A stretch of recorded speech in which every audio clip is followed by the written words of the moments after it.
Hey y'all, Grow the Farm Up. I wanted to give a quick explanation about some of the specifics of hybridizing seed corn. I've had some comments, and part of the reason I started Grow the Farm Up is there's so much information, misinformation, and some misconceptions. What we do at Grow the Farm Up, C-Tech Genetics and Lauber Seed Farms, as you can see, I'm walking down this row here. You have to detassel the female plants. As you see, there are no tassels, so they cannot self-pollinate.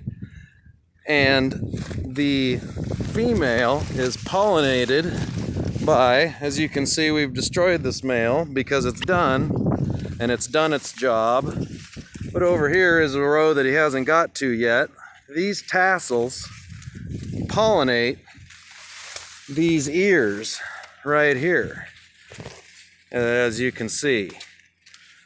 And what that does is that is crossing a inbred female inbred with a inbred male inbred.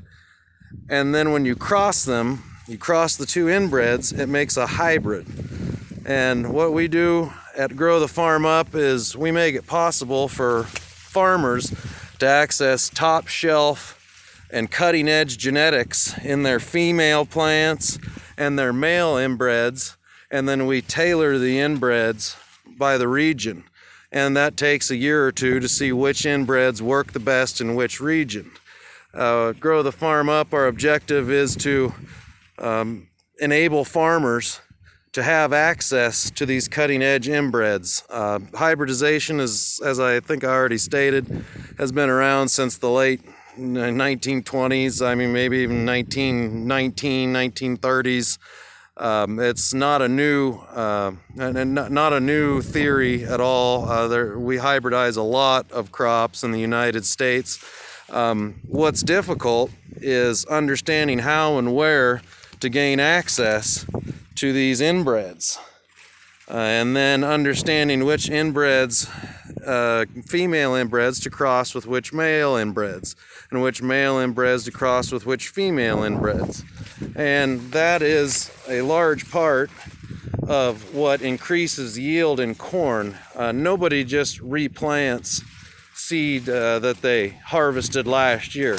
Seed corn has to be hybridized, and that's what makes for the high quality, 300, 400 bushel an acre yielding corn, is the fact that this first generation is hybridized. It's, technically termed a second generation hybrid, but it's made by hybridizing two inbreds. As you can see, you must detassel every female tassel.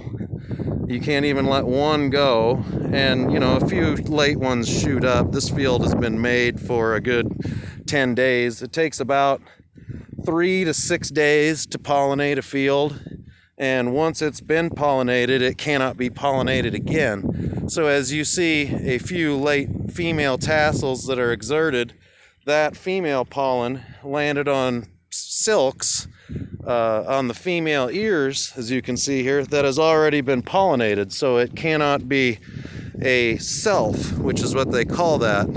And you do not want self-pollinated corn for seed. And that's what the field corn that you see every day as you're driving across the great United States on your family vacations, or just driving through an agricultural area.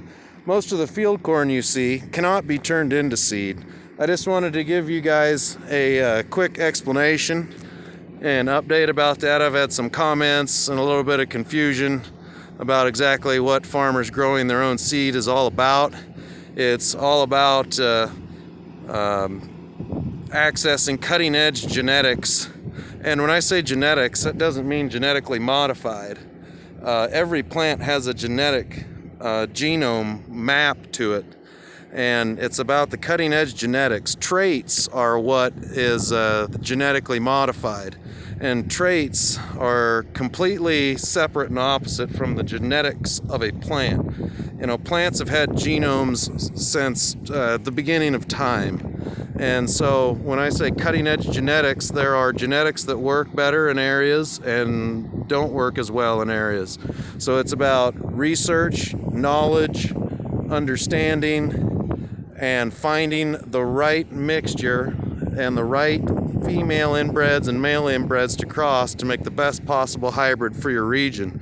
We tailor hybrids for each individual farm and farmer. Many of the large seed companies will only put out 7 or 8 hybrids and just push them across everyone in the United States because it's more efficient for them. They do not tailor their hybrids for specific regions. They might tailor a shorter season hybrid for the north and a longer season hybrid for the south, but they're not going out and specifically tailoring hybrids to your farm and your growing conditions. So that's a quick explanation of hybrid seed corn. This is Brad Lauber, your nation's premier independent seedsman. I hope that answers some of your questions, as I've received a few just questions like this in the comments. And here comes the male destroyer again. I tell you what, let's watch him knock some of this male down. Once we're done with the male, you do not harvest it. That's why you want to destroy it.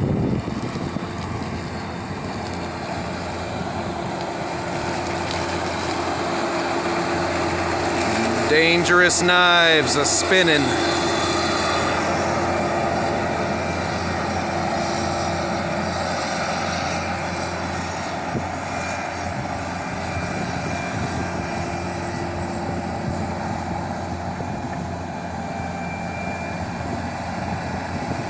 And there he goes down the row.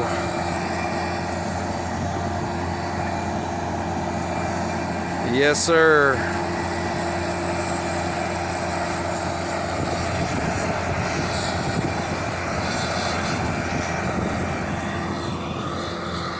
All right, grow the farm up. This has been your seed corn hybridization explanation. We'll catch you on the next round.